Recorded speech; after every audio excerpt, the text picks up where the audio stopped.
بسم الله الرحمن الرحيم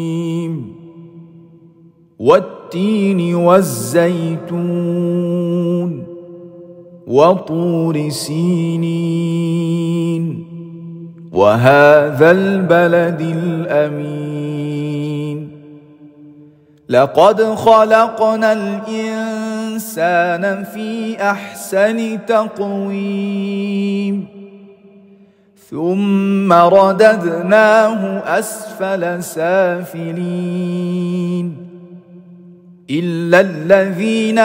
آمنوا وعملوا الصالحات فلهم أجر غير ممنون فما يكذبك بعد بالدين أليس الله بأحكم الحاكمين